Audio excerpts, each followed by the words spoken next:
بسم الله الرحمن الرحيم ياسين والقرآن الحكيم إنك لمن المرسلين على صراط مستقيم تنزيل العزيز الرحيم لتنذر قوما ما أنذر آباؤهم فهم غافلون لقد حق القول على أكثرهم فهم لا يؤمنون إنا جعلنا في أعناقهم أغلالا فهي إلى الأذقان فهم مقمحون وجعلنا من بين أيديهم سدا ومن خلفهم سدا فأغشيناهم فهم لا يبصرون وسواء عليهم أنذرتهم أم لم تنذرهم لا يؤمنون إنما تنذر من اتبع الذكر وخشي الرحمن بالغيب فبشره بمغفرة وأجر كريم إنا نحن نحيي الموتى ونكتب ما قدموا وآثارهم وكل شيء أحصيناه في إمام مبين واضرب لهم مثلا أصحاب القرية إذ جاءها المرسلون إذا أرسلنا إليهم اثنين فكذبوهما فعززنا بثالث فقالوا إنا إليكم مرسلون قالوا ما أنتم إلا بشر مثلنا وما أنزل الرحمن من شيء إن أنتم إلا تكذبون قالوا ربنا يعلم إنا إليكم لمرسلون وما علينا إلا البلاغ المبين قالوا إنا تطيرنا بكم لئن لم تنتهوا لنرجمنكم وليمسنكم منا عذاب أليم قالوا طائركم معكم أئن ذكرتم بل أنتم قوم مسرفون وجاء من أقصى المدينة رجل يسعى قال يا قوم اتبعوا المرسلين اتبعوا من لا يسألكم أجرا وهم مهتدون وما لي لا أعبد الذي فطرني وإليه ترجعون أتخذوا من دونه آلهة إن يردني الرحمن بضر لا تغن عني شفاعتهم شيئا ولا ينقذون إني إذا لفي ضلال مبين إني آمنت بربكم فاسمعون قيل ادخل الجنة قال يا ليت قومي يعلمون بما غفر لي ربي وجعلني من المكرمين وما أنزلنا على قومه من بعده من جود من السماء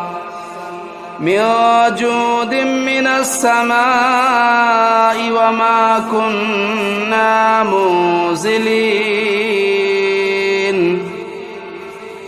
إن كانت إلا صيحة واحدة فإذا هم خامدون يا حسرة على العباد ما يأتيهم من رسول إلا كانوا به يستهزئون ألم يروا كم أهلكنا قبلهم من القرون أنهم إليهم لا يرجعون وإن كل لما جميع لدينا محضرون وآية لهم الأرض الميتة أحييناها وأخرجنا منها حبا فمنه يأكلون وجعلنا فيها جنات من نخيل وأعناب وفجرنا فيها من العيون ليأكلوا من ثمره وما عملته أيديهم أفلا يشكرون سبحان الذي خلق الأزواج كلها مما تنبت الأرض ومن أنفسهم ومما لا يعلمون وآية لهم الليل نسلخ منه النهار فإذا هم مظلمون والشمس تجري لمستقر لها ذلك تقدير العزيز العليم والقمر قدرناه منازل حتى عاد كالعرجون القديم لا الشمس ينبغي لها أن تدرك القمر ولا الليل سابق النهار وكل في فلك يسبحون وآية لهم أنا حملنا ذريتهم في الفلك المشحون وخلقنا لهم من مثله ما يركبون وإن نشأ نغرقهم فلا صريخ لهم ولا هم ينقذون إلا رحمة منا ومتاعا إلى حين وإذا قيل لهم اتقوا ما بين أيديكم وما خلفكم لعلكم ترحمون وما تأتيهم من آية من آيات ربهم إلا كانوا عنها معرضين وإذا قيل لهم أنفقوا مما رزقكم الله قال الذين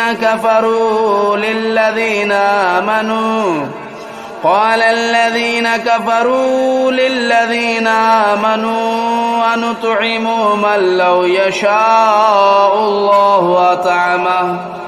إن أنتم إلا في ضلال مبين ويقولون متى هذا الوعد إن كنتم صادقين ما ينظرون إلا صيحة واحدة تأخذهم وهم يخصمون فلا يستطيعون توصية ولا إلى أهلهم يرجعون ونفخ في الصور فإذا هم من الأجداث إلى ربهم ينسلون قالوا يا ويلنا من بعثنا من مرقدنا هذا ما وعد الرحمن وصدق المرسلون إن كانت إلا صيحة واحدة فإذا هم جميع لدينا محضرون فاليوم لا تظلم نفس شيئا ولا تجزون إلا ما كنتم تعملون إن أصحاب الجنة اليوم في شغل فاكهون هم وأزواجهم في ظلال على الأرائك متكئون لهم فيها فاكهة ولهم ما يدعون سلام قولا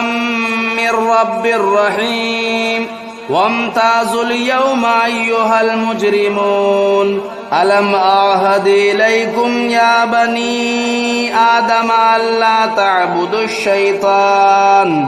إنه لكم عدو مبين وأن اعبدوني هذا صراط مستقيم ولقد أضل منكم جبلا كثيرا أفلم تكونوا تعقلون هذه جهنم التي كنتم توعدون اصلوها اليوم بما كنتم تكفرون اليوم نختم على أفواههم وتكلمنا أيديهم وتشهد أرجلهم بما كانوا يكسبون ولو نشاء لطمسنا على أعينهم فاستبقوا الصراط فأنى يبصرون ولو نشاء لمسخناهم على مكانتهم فما استطاعوا مضيا ولا يرجعون ومن نعمره ننكسه في الخلق أفلا يعقلون وما علمناه الشعر وما ينبغي له إن هو إلا ذكر وقرآن مبين لينذر من كان حيا ويحق القول على الكافرين أولم يروا أنا خلقنا لهم مما عملت أيدينا أنعاما فهم لا مالكون وذللناها لهم فمنها ركوبهم ومنها يأكلون ولهم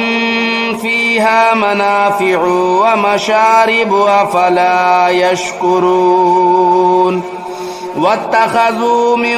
دون الله آلهة لعلهم ينصرون لا يستطيعون نصرهم وهم لهم جند محضرون فلا يحزنك قولهم إنا نعلم ما يسرون وما يعلنون أولم ير الإنسان أنا خلقناه من نطفة فإذا هو خصيم مبين وضرب لنا مثلا ونسي خلقه قال من يحيي العظام وهي رميم قل يحييها الذي أنشأها أول مرة وهو بكل خلق عليم الذي جعل لكم من الشجر الأخضر نارا فإذا أنتم منه توقدون أوليس الذي خلق السماوات والأرض بقادر على أن يخلق مثلهم بلى وهو الخلاق العليم إنما أمره إذا أراد شيئا أن يقول له كن فيكون فسبحان الذي بيده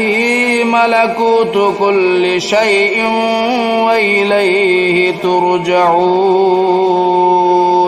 بسم الله الرحمن الرحيم الرحمن علم القرآن خلق الإنسان علمه البيان الشمس والقمر بحسبان والنجم والشجر يسجدان والسماء رفعها ووضع الميزان ألا تطغوا في الميزان وأقيموا الوزن بالقسط ولا تخسروا الميزان والأرض وضعها للأنام فيها فاكهة والنخل ذات الأكمام والحب ذو العصف والريحان فبأي آلاء ربكما تكذبان خلق الإنسان من صلصال كالفخار وخلق الجان من مارج من نار فبأي آلاء ربكما تكذبان رب المشرقين ورب المغربين فبأي آلاء ربكما تكذبان مرج البحرين يلتقيان بينهما برزخ لا يبغيان فبأي آلاء ربكما تكذبان يخرج منهما اللؤلؤ والمرجان فبأي آلاء ربكما تكذبان وله الجوار المنشآت في البحر كالأعلام فبأي آلاء ربكما تكذبان كل من عليها فان ويبقى وجه ربك ذو الجلال والإكرام فبأي آلاء ربكما تكذبان يسأله من في السماوات والأرض كل يوم هو في شأن فبأي آلاء ربكما تكذبان سنفرغ لكم أيها الثقلان فبأي آلاء ربكما تكذبان يا معشر الجن والإنس إن استطعتم أن تنفذوا من أقطار السماوات والأرض فانفذوا لا تنفذون إلا بسلطان فبأي آلاء ربكما تكذبان يرسل عليكما شواظ من نار ونحاس فلا تنتصران فبأي آلاء ربكما تكذبان فإذا انشقت السماء فكانت وردة كالدهان فبأي آلاء ربكما تكذبان فيومئذ لا يسأل عن ذنبه إنس ولا جان فبأي آلاء ربكما تكذبان يعرف المجرمون بسيماهم فيؤخذوا بالنواصي والأقدام فبأي آلاء ربكما تكذبان هذه جهنم التي يكذب بها المجرمون يطوفون بينها وبين حميم آن فبأي آلاء ربكما تكذبان ولمن خاف مقام ربه جنتان فبأي آلاء ربكما تكذبان ذواتا أفنان فبأي آلاء ربكما تكذبان فيهما عينان تجريان فبأي آلاء ربكما تكذبان فيهما من كل فاكهة زوجان فبأي آلاء ربكما تكذبان متكئين على فرش بطائنها من استبرق وجنى الجنتين دان فبأي آلاء ربكما تكذبان فيهن قاصرات الطرف لم يطمثهن إنس قبلهم ولا جان فبأي آلاء ربكما تكذبان كأنهن الياقوت والمرجان فبأي آلاء ربكما تكذبان هل جزاء الإحسان إلا الإحسان فبأي آلاء ربكما تكذبان ومن دونهما جنتان فبأي آلاء ربكما تكذبان مدهامتان فبأي آلاء ربكما تكذبان فيهما عينان نضاختان فبأي آلاء ربكما تكذبان فيهما فاكهة والنخل والرمان فبأي آلاء ربكما تكذبان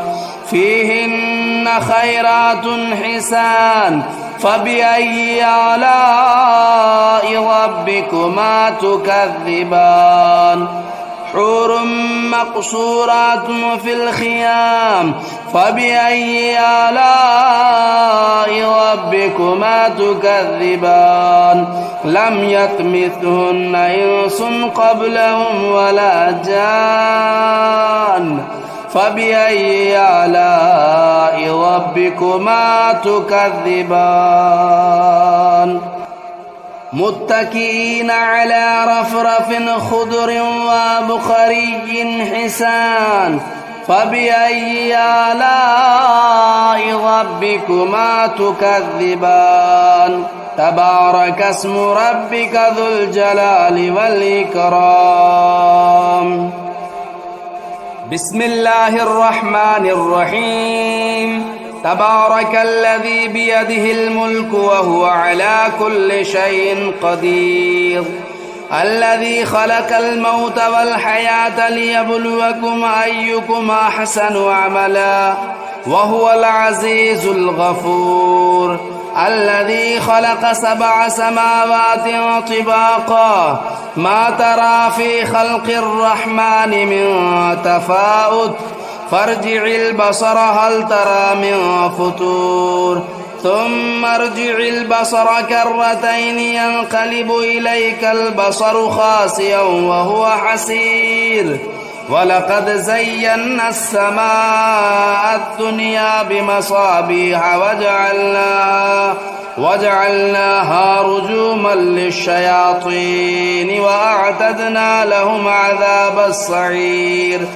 وللذين كفروا بربهم عذاب جهنم وبئس المصير إذا ألقوا فيها سمعوا لها شهيقا وهي تفور تكاد تميز من الغيظ كلما ألقي فيها فوج سألهم خزنتها ألم يأتكم نذير قالوا بلى قد جاءنا نذير فكذبنا وقلنا ما نزل الله من شيء إن أنتم إلا في ضلال كبير وقالوا لو كنا نسمع أو نعقل ما كنا في أصحاب السعير فاعترفوا بذنبهم فسحقا لأصحاب السعير إن الذين يخشون ربهم بالغيب لهم مغفرة وأجر كبير وأسروا قولكم أو اجهروا به إنه عليم بذات الصدور ألا يعلم من خلق وهو اللطيف الخبير هو الذي جعل لكم الأرض ذلولا فامشوا في مناكبها وكلوا من رزقه وإليه النشور أأمنتم من في السماء أن يخسف بكم الأرض فإذا هي تمور أم أمنتم من في السماء أن يرسل عليكم حاصبا فستعلمون كيف نذير ولقد كذب الذين من قبلهم فكيف كان نكير أولم يروا إلى الطير فوقهم صافات ويقبضن ما يمسكهن إلا الرحمن إنه بكل شيء بصير أمن هذا الذي هو جند لكم ينصركم من دون الرحمن إن الكافرون إلا في غرور أمن هذا الذي يرزقكم إن أمسك رزقه بل لجوا في عتو ونفور أفمن يمشي مكبا على وجهه أهدى أمن يمشي سويا على صراط مستقيم قل هو الذي أنشأكم وجعل لكم السمع والأبصار والأفئدة قليلا ما تشكرون قل هو الذي ذرأكم في الأرض وإليه تهشرون